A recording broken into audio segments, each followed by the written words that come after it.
Is there someone else recording just in case? I'm about to. I'm trying to join. My computer says recording has started. I see that too. You can Yep. see it? Mm-hmm. Okay. Just making sure. Perfect. I'll record too. Actually, I don't know if I can record. Oh gosh, I lied. That's too much. Y'all can see my screen?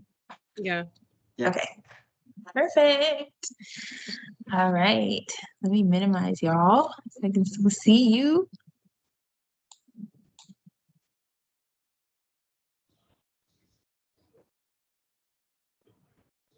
All right. So we are going to go ahead and jump in. Good evening, everybody. Welcome to week 2 of our group session, our 12-week session, I believe it is. We're in week 2, and before we do jump in, I'd love for y'all to just participate a little bit and put in the chat one word to describe your week so far. We're almost halfway through the week. So just go ahead and put in how you're feeling so far in this week.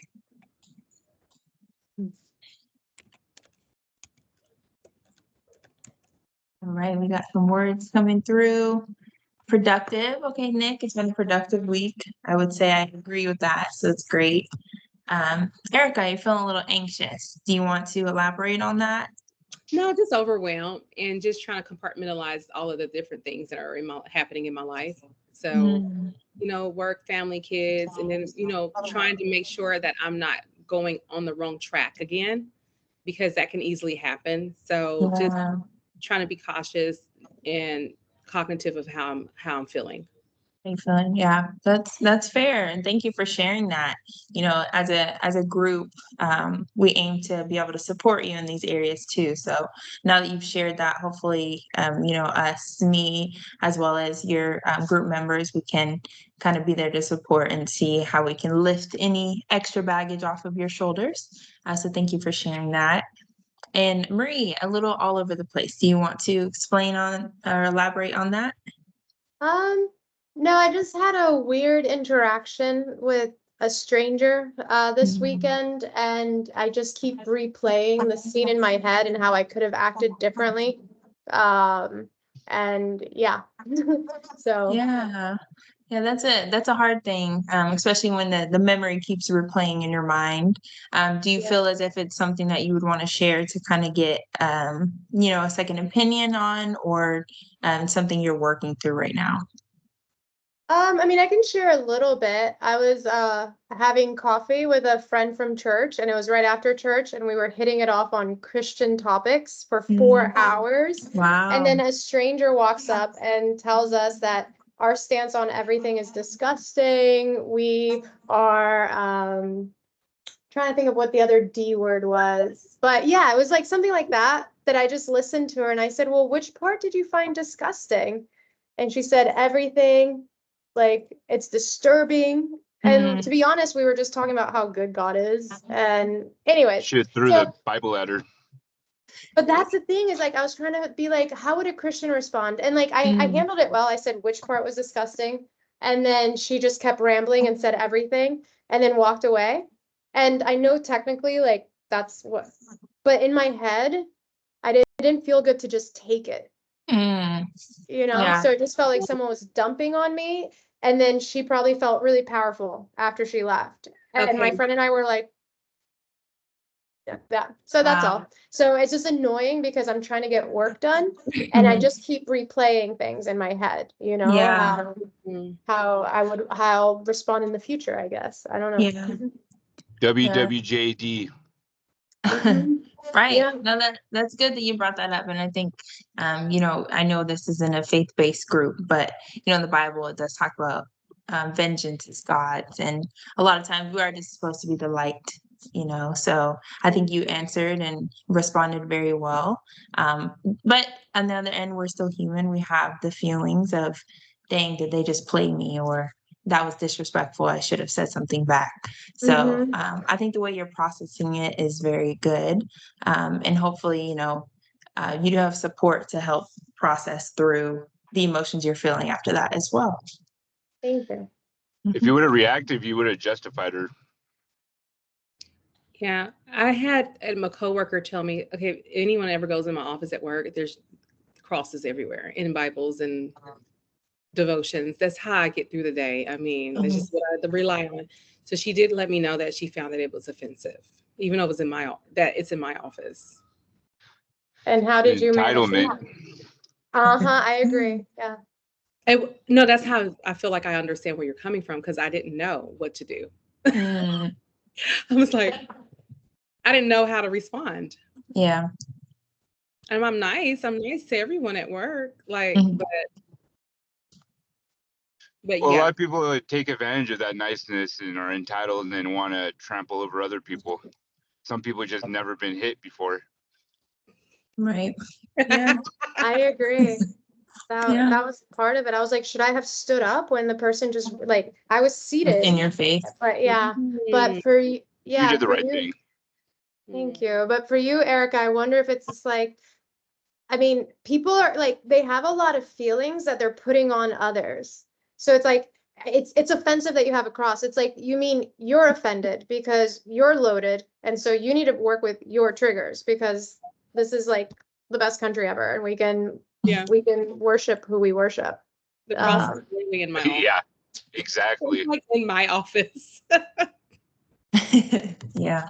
That No, lady would have got be like, stoned in and other it's right places. here. It only comes off with my That's head. the it's good that you guys have had relatable instances and to know you're not alone in those. But I think that's one thing that's hard with being able to walk in your faith and have your own opinions, but also freedom of speech. So yeah, that's thank you guys for sharing those experiences. Now that we've broken the ice a little bit, we're gonna go ahead and jump into week 2, session 2.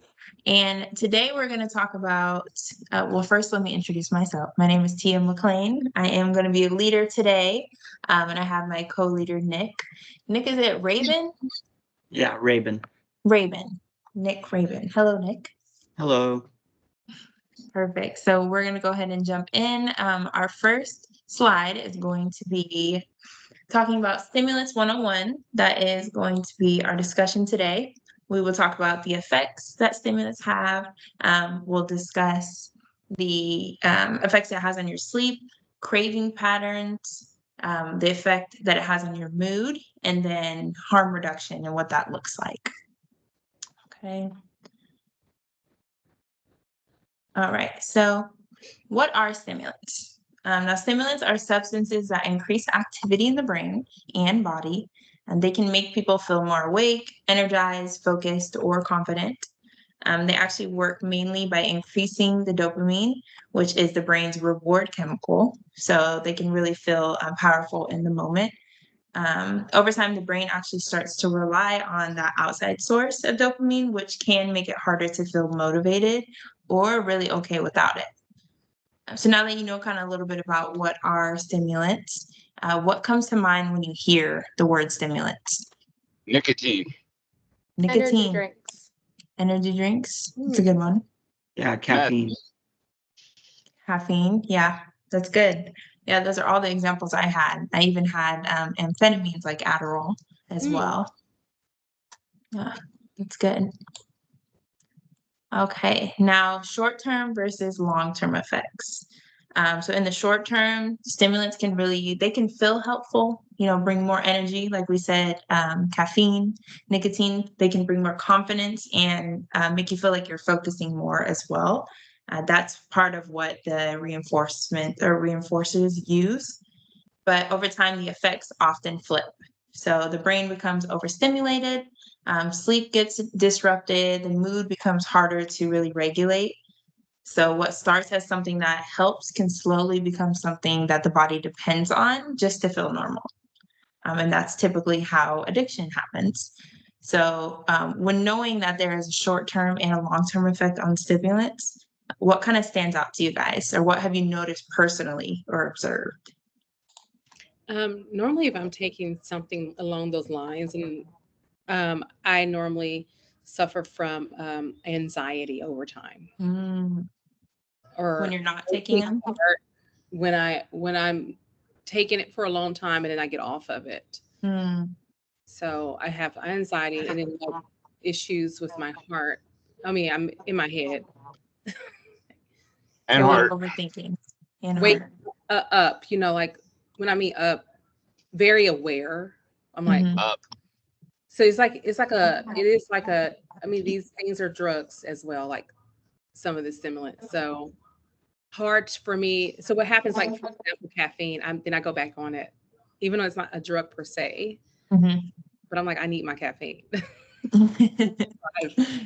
Without it, you know. Yeah. Yeah, that's good.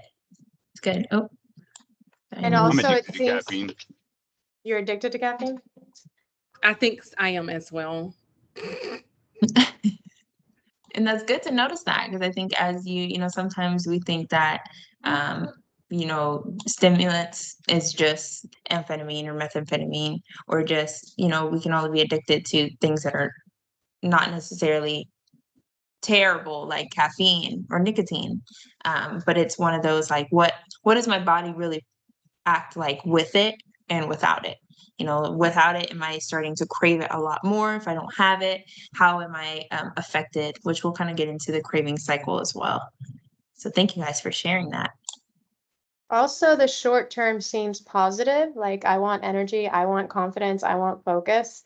And then the long term, I don't want anxiety, I don't want depression, I don't want sleep issues, but I don't think of the long term effects whenever I'm in that world. Yeah, that's good. It's a good thing to notice as well. A lot of these things when we're doing these teachings, it's really to be able to be self-aware of where you may be struggling or learning this information so you're able to articulate what your body is wanting and being able to how to combat that with avoiding stimulant use when we can get there to that point. So we'll go ahead and move into the craving cycle. Now, cravings, they really don't just come out of nowhere. I think a lot of times we can think that, oh, I'm craving something right now, but they usually follow a pattern. So typically they start with a trigger, which is like an external or internal. It can be external trigger or internal trigger. Internal would be like a thought. So your thought is, I need this. Okay, you're triggered, and then you automatically have this thought of, I need this right now. I know I mentioned before with me and sweet treats, I eat a meal and I'm like, my trigger is dinner, food. Okay. My thought is I need a sweet treat. And then really having the urge, which is like the body sensation. I think about how I am when I eat a sweet or something sweet. And then the behavior is actually getting this sweet treat. So a really important part of recovery is learning where you can interrupt this cycle.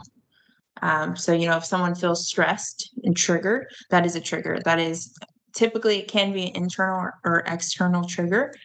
And then the thought is, this will help me relax.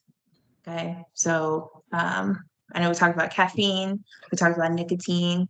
Then the feeling, the urge tends to happen in this pattern. And that's a moment where a different choice could happen.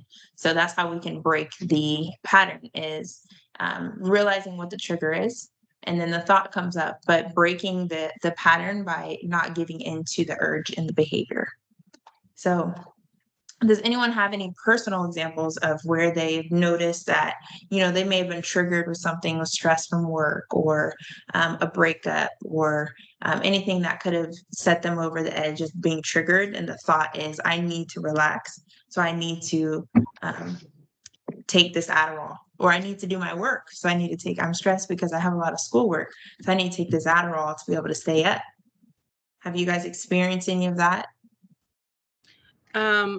I think that's what started my habit. Like, so for example, in college, I would pick something and then it kind of catapulted into other things as time went.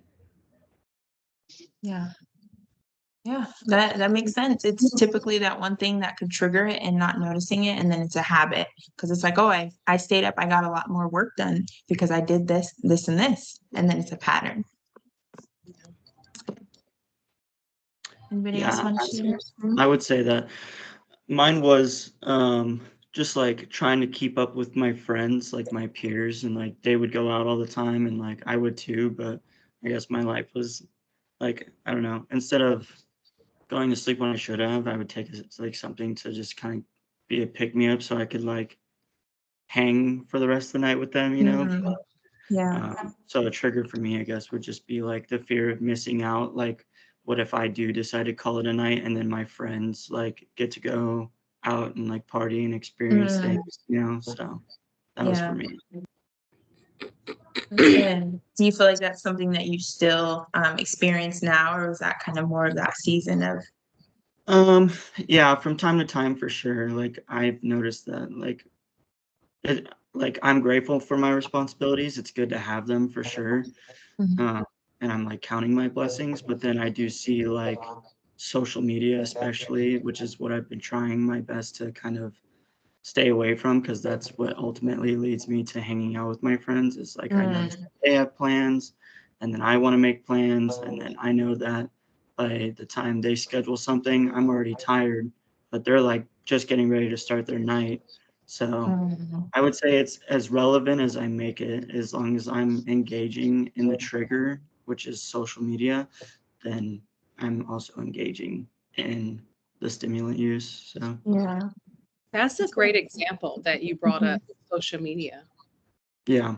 because that's a big thing for a lot of people, not unbeknownst to them, for whatever Mhm. habits they may have or whatever they're trying to do. Social media plays a major part in that. I never thought about that. Yeah, I mean, I wasn't aware of it being a trigger until I actually started to disconnect. Like when my own brother was like, you just need to unplug Mhm. and like focus on your own life and your own routine. That's when I started to notice like I wasn't necessarily getting triggered, and therefore that thought of like I'm missing out never even crossed my mind. And then so obviously those two things are going to come before an urge, and then obviously the behavior. So Yeah. that's what I noticed once I cut that out of my life. Well, as I'm still trying to, the urges and the thoughts of like desire for that have been, reduced for sure. Yeah, that's That's good. cool. Really good self-awareness as well. And I think that, even everybody in this group could possibly use that as like a noticing, okay, how am I affected by this? It could be as much as social media, or, how Nick was just expressing, he was trying to fit in with his friends. So looking at our environments and seeing, okay, dude, is my stimulant use, or does this use have anything to do with the people around me as well? Perfect. Okay. So next, we're going to talk about what cravings feel like. So cravings aren't just thoughts. They do show up in the body, emotions, and the mind. So physically, this can look like restlessness, tension. Emotionally, this can look like irritability. I know Erica mentioned anxiety as well. This can show up as anxiety. Mentally, repetitive thoughts of wanting this craving. So there's nothing wrong with having cravings. This is just how the brain heals and adjusts. So where do you feel the cravings most? Mine is mental. I just loop and loop and loop and loop. Yeah, yeah, that's good. And where do you feel like the looping stops, or have you found a solution to stop the looping and break The the pattern? behavior. Mm, So like similar to what Nick was saying in regards to other people, or like what you're bringing up about being social. For me, I don't really take stimulants unless I have to be social. And if everyone's drinking, then I'll just have like an energy drink, and that way I can hang in that way, because I'm not naturally like interested in spending time with a lot of people. So for me, it's just like I might as well go ahead and do this, and then that's all. So yeah. Yeah. But or then I just am not social. So it's going to be one or the other. yeah. Yeah. I know that I like everything to feel good. So whether that may be food or that may be like a stimulant. So now that I'm like trying to get back on track, the issue is, I would say, alcohol. Mm, Having a drink before bed because that feels good. yeah. Like cravings are like food. I love good food and I like a good drink. Mhm. That makes sense. That makes sense. It's a trigger in your thought. The urge is that maybe you feel like you sleep better with the drink, which we did talk about, statistically, or research shows that we don't get the best sleep when we're drinking, but it's a great thing to notice, because now you can break the cycle and figure out what may be healthier. What can we replace that I need to drink before I go to sleep with something else. Something else maybe a nice bath, or something else may replace the needing a drink to relax before you go to bed. Yeah, something that I noticed was like when I was really drinking a lot of caffeine, if I woke up and didn't have coffee or anything, I'm getting a headache. And like the second I get that headache, that's my craving. So I guess it would definitely have been physical, is like the only, and like my thought process at the time was like the only way to cure this headache is caffeine, because I knew it was brought on by caffeine. So my idea of the solution was just to give it what it needs. So like, the ingredient that's missing, obviously once it gets put in, like It's no good. more headache. But then I Yeah. started to notice, maybe it's because I'm not hydrated. I need to substitute caffeine for drinking water and exercise. And then as I've done that, I've noticed like that has helped not only reduce the headaches when they do happen, but reduce like the occurrence of them even being brought on. Yeah. That's good. That's good. That definitely goes into our next point, which we'll talk about urge surfing. But I think that's a really good thing to notice. You replace the thing that, short term, it looks like, okay, this coffee will, or this will help the headache. But long term is the dependency on this substance or this stimulant. So now we're going to talk about urge surfing, which is it's really discussing how cravings are more like waves than commands. So in our minds, we may think, oh, I'm craving this, I need this now. But typically it's just a wave that's coming. So they rise, and then they peak, they get to the top, and then they fall. So most cravings actually pass within 15 to 30 minutes if we don't act on them. And that could be a break in the pattern as well. As we saw, it's trigger, thought, urge, behavior. So if we actually give time between the thought, urge, and behavior, then we notice that we don't have to give in to that craving. So the goal isn't to make the craving disappear. It's really to ride it out. Okay. Has anyone heard of urge surfing before? No, I haven't. No. So this is definitely something practically that we could practice when we're outside of this session as well. Really just looking at that craving and giving it, setting a timer, 15 to 30 minutes, and not giving into that behavior and seeing how you feel. Now, it's not okay, I'm going to wait 15 to 30 minutes and then I'm going to give into the craving. It's really just like setting that timer and maybe going to do something else, keeping your mind off of what that craving is. And then you may realize after that 15 to 30 minutes, you don't even need it anymore, or you don't even want it anymore. So this is definitely something practically that we can practice this upcoming week. Okay. Perfect. All right. Next, we will discuss how cravings or how stimulants affect the sleep and mood. So it really does impact these two major areas, sleep and mood. Sleep by staying up late and then crashing, and the cycle repeats. So you never feel like you're rested, because it's just you're getting that energy from the stimulants. You're up, and then you're up until you can't stay up anymore, and then you crash, and then you're up and you're doing the same thing. Okay, now mood, we have discussed this emotionally a little bit. The anxiety, irritability, and depression, these are all long-term effects as well. Short-term, we feel more confident, we feel energized, we feel focused. And then when we're not partaking in the stimulant use, then we can see the anxiety, the irritability, and the depression. So that becomes a cycle as well. So a lot of what people think is just stress can actually be connected to sleep disruption and stimulant effects. Now, has anyone been affected with their sleep? Erica, I know we talked about drinking before you go to bed. Do you feel as if your sleep has been disrupted more since you started partaking in that behavior? Yeah, considering that I start that late, and so meaning I go to bed late and wake up early, then definitely I don't get enough of rest. Like I probably rest between like, I would say like 4 to 6 hours at the most every evening, every night. So like by the morning, I'm like exhausted, and then the cycle just starts over and over, you know. Yeah. Yeah. No, that makes sense. I know we talked about like just like the sleep staying up or and then you crash and it's a cycle. It's a continuous cycle and you never feel rested because you're not getting the actual restful sleep. So it's good that you've noticed that, and we can talk about that a little bit as well, and how to find practical tools to get better rest and change out the behavior you're actually partaking in now. Okay. What about you, Brett? I know you've been kind of quiet. Do you have any sleep or mood disruption from the stimulant use? It depends because it kind of helps me sleep. Okay. So you feel as if you sleep better with it?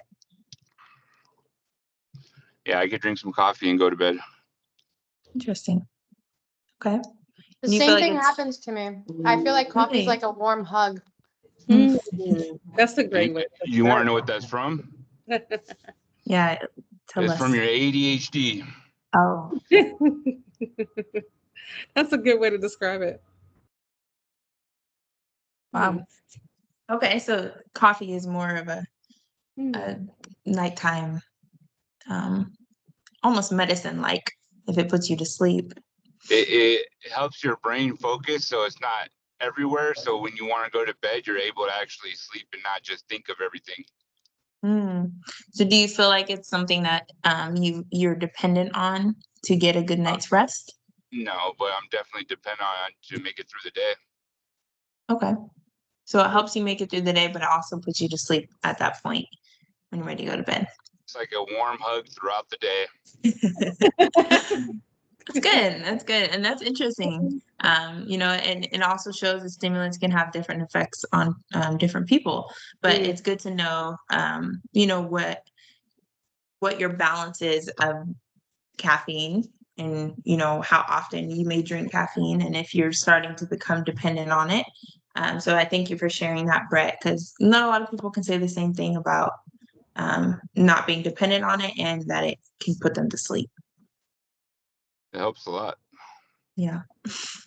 It doesn't put me to sleep. I don't think I drink enough because I drink a cup and I'm up. I have a cutoff time because if I Some drink it people at are 5, just really I'm up. sensitive though too. Yeah, I have like 4 shots of espresso every day. Oh, Me too. I wouldn't sleep for like 2 days. Wow. Okay. Thank you for sharing. It depends on the stimulant too. Yeah.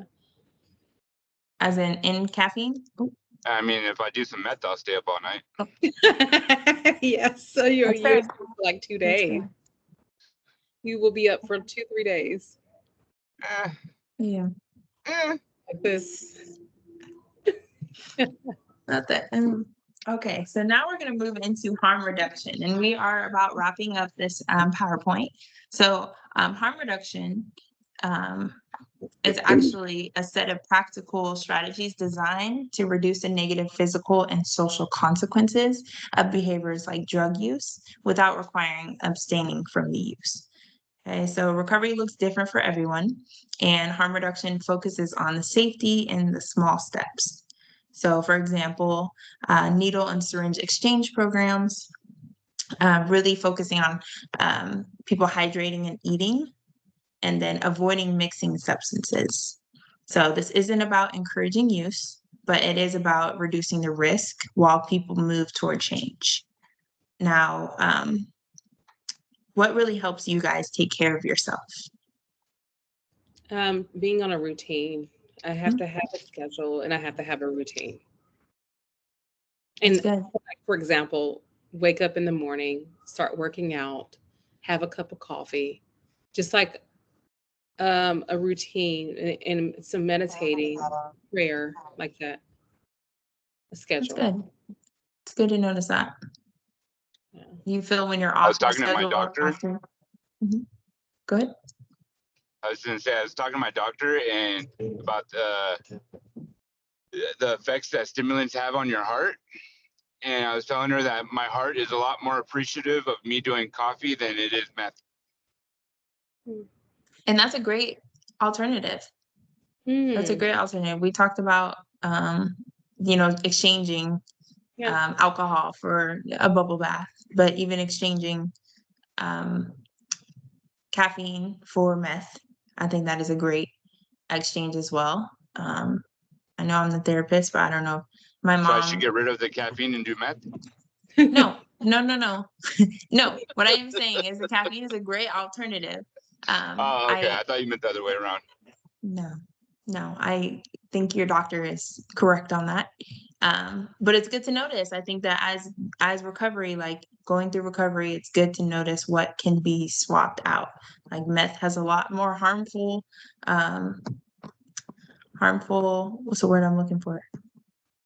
Effects. Ingredients. Effects. Thank you. Yeah. Harmful effects on your body than caffeine does. So obviously we'd love that the transition has moved to caffeine. So thank you for sharing that. I was saying my mom also, as a recovering drug addict, has moved to caffeine. So it may still give some of the same effects of the dopamine in the brain, but it's a lot healthier than the alternative. So obviously we want to move towards not having as many addictive behaviors, but it's a great step in the right direction. Similar to like Suboxone and methadone compared to like opiates. Mm. Mm. Yeah. Yeah, I know. Also, like kratom. I don't know if y'all have heard of kratom, but Kratom is bad for you. yeah, and like a lot of people will try to use kratom as like a healthier alternative, but I've seen like side effects of that, and that's like almost as bad as if they were just taking the opiates or opioids that they were originally taking. So Kratom is just as bad, and yeah, it works as a stimulant as a lower dose, and a higher dose is like an opiate. And it is, it's really bad for you. It's just because it's illegal in most areas. Oh, Mm. so it's not actually, you know what it is? Is it not actually natural? It's not like, it's Oh not, no, it is is. natural, it is natural. but it's not. It's not illegal in. It's You not can what buy we it from call a it. gas station. Yeah. Oh wow. Oh, Which okay. gas station? Remember- What address? Basically, any of them. Oh, Remember no. when they had bath salt? Bath Yeah. salts? Yeah. Yeah. Yeah, it's basically that what bath salt was to meth is kratom is to opiates. Uh, Yeah. Makes wow. sense. It's pretty Well, bad. You can we find know a what lot to of avoid. things. Sorry. I think it's important that like I guess to note that a helpful harm reduction would be to do like thorough research as to what you are going to like attempt to use as an alternative. Like because, for instance, like a friend of mine, he was the one who went from taking, he was addicted to cocaine and then he went to kratom because he still needed that stimulant that was strong enough, and then that ended up just like putting him in the hospital because he was taking too much. He was sick and he thought it was going to be like healthy, but you just didn't do enough research, so it ended up doing more harm than good. Damage. Wow. So And it's only really a stimulant at such a low dose. I don't know. I mean, he was taking them like they were Skittles, like he was eating them. He was up in the dosage. Yeah. So Makes sense. and he ended up Yeah. having to go to the hospital. So The Yeah, I packaging, like that Nick brought that. Okay. I guess, do they have like a warning on the packaging? I don't know. I've never purchased it, but I don't know. But even It then, I'm sure you depends. can find things on the internet, that talk about the harm that it can cause. Okay. They sell it in different ways. Some of them just sell it almost as like tea Hmm. plants, but some of them sell it as like capsules. Some sell it. It's a gas station thing. Okay. Makes sense. So yeah, I really like that you brought that up, Nick, of like knowing, with harm reduction of what you would kind of move towards of stimulant use, and then finding the I guess safety parameters of if still needing or wanting to use, what that would look like. Yeah. So as we do wrap up, I know that we're coming up on time of the 14 minutes left. 14 Okay. minutes. Perfect. So we're going to go ahead and move into our activity, which is going to be led by Nick. So I will stop sharing, and Nick, the floor is yours. All right, guys. So my name is Nick Rabin. I'm going to be co-facilitating. So I'm just going to guide us through an activity. And let me go ahead and pull that up for us real quick. So the activity is interactive, and it's called the Stimulant Survival Challenge. So the goal here isn't to be perfect. It's just to learn, share, and support each other. Since this is a contingency management group, you guys are going to earn some points for participating. So answering, sharing, or even building off of someone else's responses, those all count. So you guys can respond however you feel comfortable, whether it be the chat box or out loud. So I'm just going to go ahead and jump right into the first scenario. Does anybody have any questions? No. No? What do we win? Okay, so like we talked about in the first group, you guys, for each scenario you guys participate in, that's 1 point.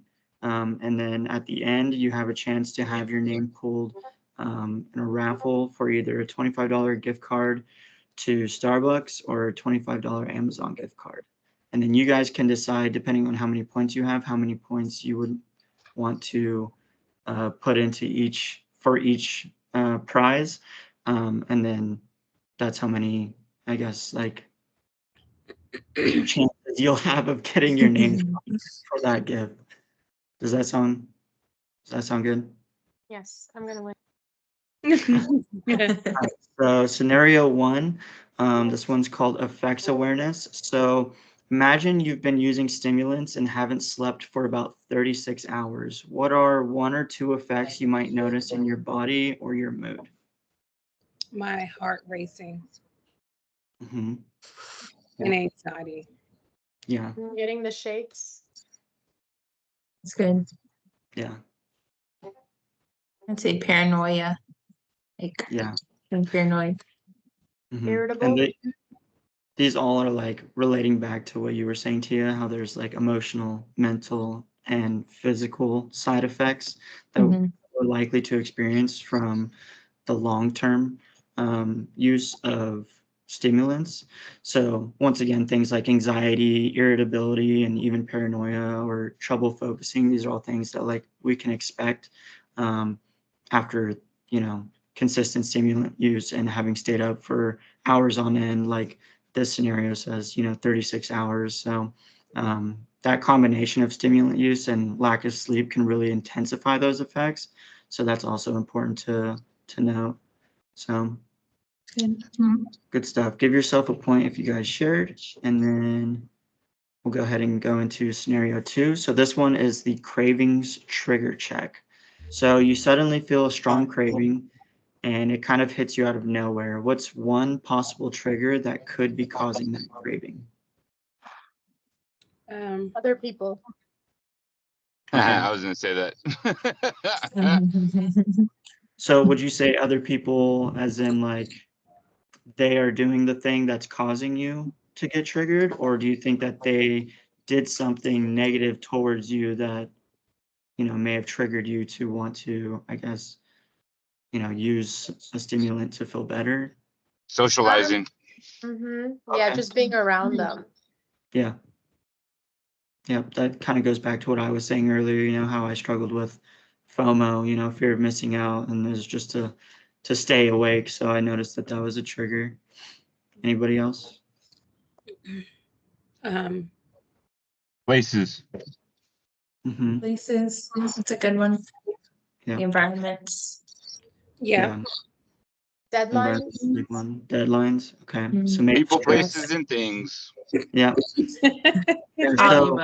So things like, stress or boredom, certain places or people, and even being tired. Pipes. Yeah. Boredom Okay. is number 1 for me. What was it?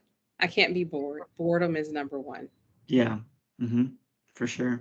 So what's one thing that you guys could do instead of using in that moment where you are facing a trigger? Working out has helped me a lot. It's distracted me from whatever it is I may be craving.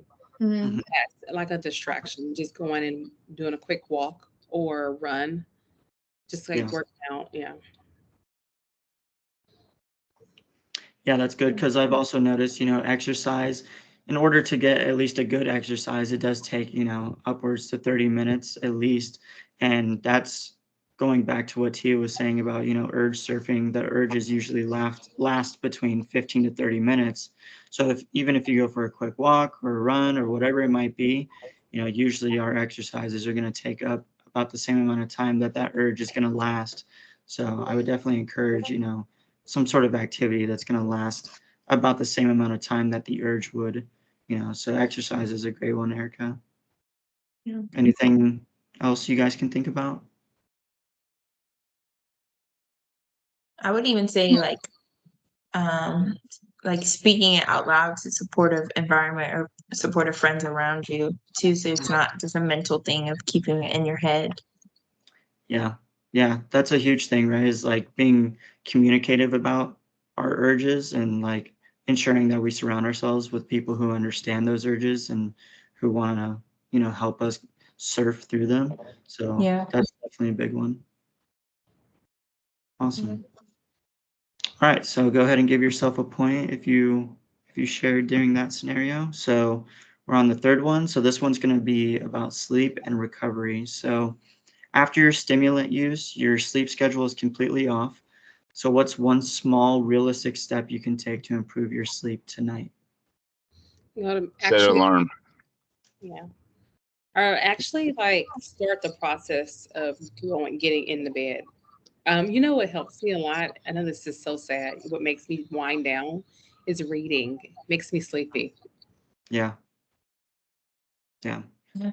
I think that's a great alternative to things like screen time, which Mhm. are very, like they're stimulating. So definitely, reading, it causes us to focus and it's causing us to mentally work rather than just absorb. So I definitely can see how that would be, a way to wind down for sure. A lot of people do use reading as a way to do that. Yeah. For me, it would be like the lights in my house. I gradually, like, if I wasn't on this call, technically I just have natural light, which it's clearly dimming.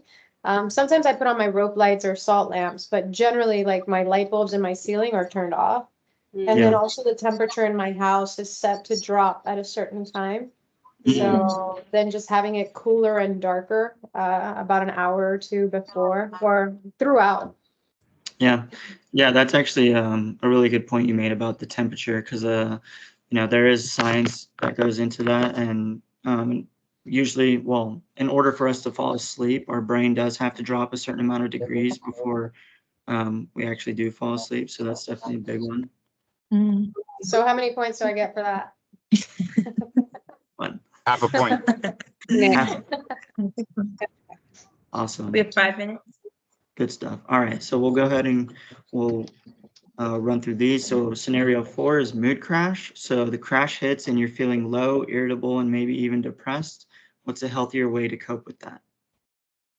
um, Shower, nap, Okay. Yeah. music. Oh yeah. Music's a good one. yeah, it's a Yeah. great.